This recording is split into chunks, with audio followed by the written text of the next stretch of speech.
I don't think I mentioned it in another part, but Fall Alice started up, or Autumn Alice. That's cute. It's got a good chime. I'm audio. This is my glorious channel. This lady is she's just here. And I guess these people, like this guy's not worth a lot of BP because he's shit. The more valuable ones are worth more BP. Though, I've never released any really important ones. So, I have no idea how much they're worth.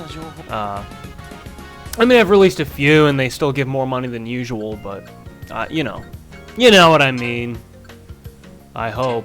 I'm going on a date with Kunagi so she can get some experience. There we go. I don't know why that would give her experience from fighting. And not Roga experience as well, but whatever. Whatever. I mean, Roga's strong, but I mean, he's not training. You know, you don't go on a date to train. I don't think you do. I wouldn't. I'm gonna talk to Go. See if he's got anything cool to say. Or if, you know, we're swinging back into repetition territory.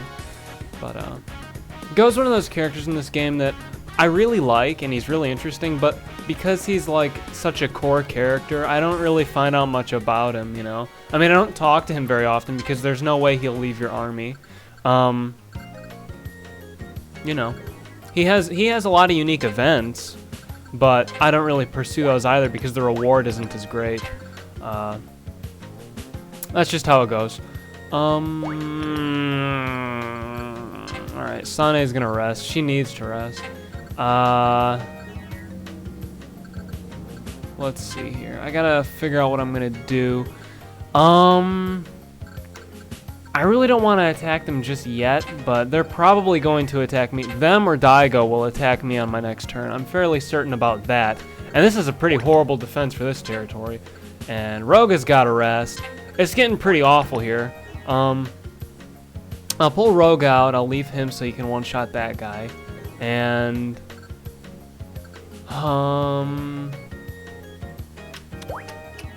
I guess she can go to deal with that other guy. Yeah, I guess that's alright. And Kunagi can go there just as like a safety net thing. Alright. We'll attack here. Should be good to go. Oh, I didn't realize he was long. He's mid-range. Well, this is not good for me, but, oh well. Oh well. These things happen. At least this guy's gone, right? Without fail. There we go. And, I'll have to fight there a little longer than I intended to. And it's not a big deal, I guess. It's just kind of tedious. But, actually, because this is happening again, I'm gonna have to fight Ren in my capital. And he's strong, he's full power here, you know. It's a pain, but you've got to fight him off the first time successfully. And the second time that this occurs, you know, you defeat Gakuren. You don't actually have to take all their territory, you just have to fend off Ren's direct assault a second time, and you're good to go. You know, and of course, if he's attacking you a second time, you can't kill Ren if you're trying to defeat Sensoji.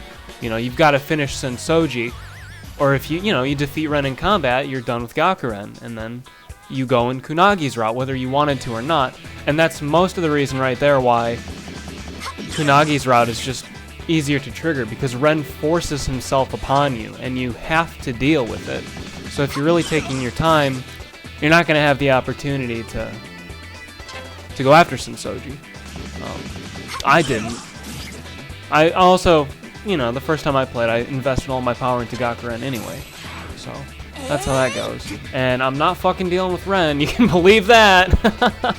He's got 38 attack, he's strong.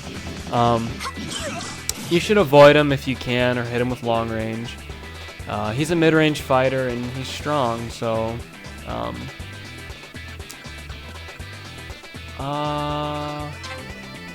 I don't know who it's gonna be, so I'm gonna attack with Senna. Yeah, there we go. Just as you know, if it was Ren, she would have full healed the next turn anyway. So that's how I was looking at that situation. And because they lost, they run away, and Ren's not there anymore. His bros sacrifice themselves for him to get away. That's the end of that. So the first time you don't have to fight Ren, you just have to defeat them. The second time you do have to defeat Ren. Yeah, so this is going to be an issue though if Mario or Daigo attack my capital. I don't have much shit left. I don't like that, but it'll work out anyway. I mean, you can stomach a total loss in your capital before it's over, you know. You can lose 3 of the 4 arrows and you're still okay. It's just, you got to be, hopefully you're gaining a lot from doing that, like having a lot of high power units rest up so they can easily go back in there and take the territory. That's kind of what I'm doing now with Roga down, Heita's down. One of my primary defensive units, Kyudo, she's down. She's not really good, but she's really awesome on defense. And I need Sane too in order to capture either of the people that I want to capture. So, yeah, I forgot how difficult it was here to do that. If you had unlimited time and unlimited problems and resources, it's not hard to capture them, but, you know, like, I've got to get that unit that can hit either Mario or Daigo for a solid amount, and then let Sane go in there and finish it up. And I have to do that in one go, because Sane is going to get hit, pretty much regardless of what I do. And Daigo dodges a lot. You'll see that, and I'm just going to keep going here, because that was a pretty short section. I'll go back with Kunagi. So you can see what she has to say. Yeah. So, that's all. They don't say anything new until you get their love level up as well. So if I were to go back to Sane, she'd say the same thing. And that became one of my main factors for, like, getting their love levels up to see what they'd say. But I went over that as well, so. But man, just look at how Kunagi is. She's pretty cold. She's cool. She's very cool. Yeah, nothing else to say here though, I guess. Yeah, but it won't take much longer to get through this phase of the game. I'm not going to screw around in this phase of the game much. I'm just going to get the people that I want, and I'm going to finish it. There's some more things you can do, I guess. You know, like June and the fat biker guy who we haven't met yet. People like that, if you want them, you can get them. And, you know, they're powerful units compared to other units in the game. It's just that I'm not going to be wasting my time with it. And I don't advise you do that either on your first playthrough. On your very first playthrough, I advise you pretty much just do whatever the hell you want. And, you know, you see some cool people. Now that I've explained to you how to capture them, you may as well go ahead and do it. My first playthrough, I had no fucking idea how to capture people. And, you know, I went over all this too. I didn't realize that their attack did the exact same amount of damage to their health for like 3 playthroughs, because I'm a jackass. But once you figure out those core mechanics of the game, it's not that bad to capture a few people. So, that's how that is. Shopping at Tantan, I don't even want to do any of this, so that's how that goes. Alright. Why I always feel so indecisive in this phase? I never know what to do. Talk to Heita, I guess. Cause you know, I'm not really getting anything in particular. There's nothing in particular I want to show you guys. So, I just talk to random people for the most part. Until later on, when I recruit people that need to be spoken to 3 or 4 times consecutively. And that's a little different, but I mean, right now it's just preference. Yeah. But Heita, I think this is the last one recorded. You get a star for this one, and it's the last time you need to speak to him to get all of his stars through conversation. The other ones are triggered by special events in the last phase of the game. 3 of which involve him getting lost, and you know, the last one's his finishing star, so I haven't decided if I'll get that yet. So we'll see. But yeah, Heita brought Roga some porn, and I don't know why Roga would care. You know, maybe he's just being overly polite to Heita. I mean, I don't know. Heita doesn't really do anything. He doesn't have as many girlfriends as Roga, needless to say. So that's how that goes. I could replenish his HP, but again, stay away from that stuff in this phase of the game, is my vision. And god damn it, I really want to go in after one of these guys, but this territory is just sitting here asking to be finished off, and I'm pretty much just gonna say screw it. Roga would one-shot Mario, so that's a no-go.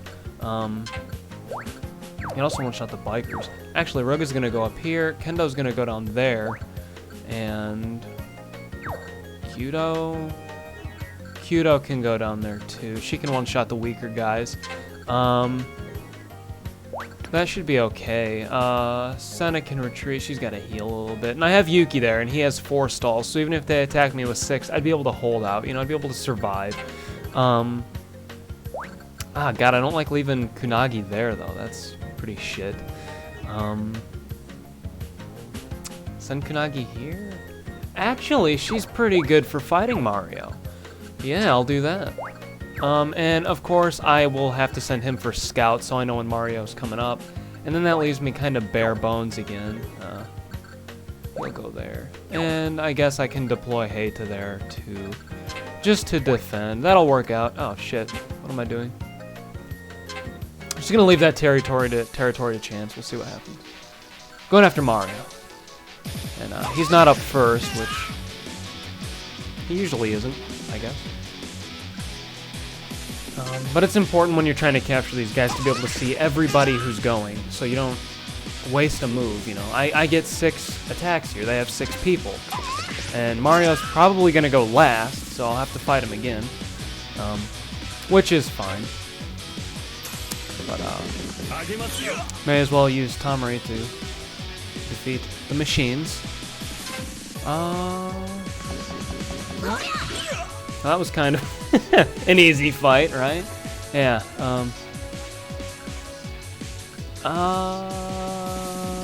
See, this is kind of tricky here because now Mario's going to heal in the next fight. Heal up. Heal up. Nice. I like how I did that. And that's just a problem, but hopefully he won't hit Kunagi.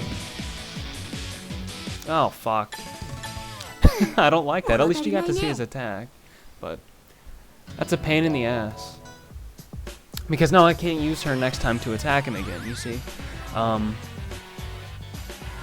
she'll die, and you get a game over, so that's not good. But Kendo had the same kind of attack, and she's mid-range, so she'll at least get a hit in on Mario. They'll trade blows, and then fortunately Hibiki is also mid-range, so she can always get her hit in on Mario. You know. It's rare that Kunagi wouldn't dodge that, but it's foolish enough for me to send her against a mid-range fighter this early in the game. I mean, her evasion climbs, it's high now, but it climbs way higher later on. And, oh well. You get what I'm trying to say. What is it with these guys' style? Okay, these bikers. Looking at him, I haven't watched Yu Yu Hakusho since I was like 13. It's been a long-ass time. But, you know, they have that look that guy had. I don't even remember his name. He just wore a blue overcoat, and he had the red hair, and the bandana thing. Not the bandana, what is it? Hachimaki? There we go. You know, it's the same kind of... I'm just wasting breath on people who are unfamiliar with the guy. But those of you who know who I'm talking about, that's all I can think of when I fight them. So, and then I'll just use this guy because I don't care. I'm not wasting all of Roga's stamina. Yeah. Good enough, I suppose. I'll see you guys in the next part. ますます幸い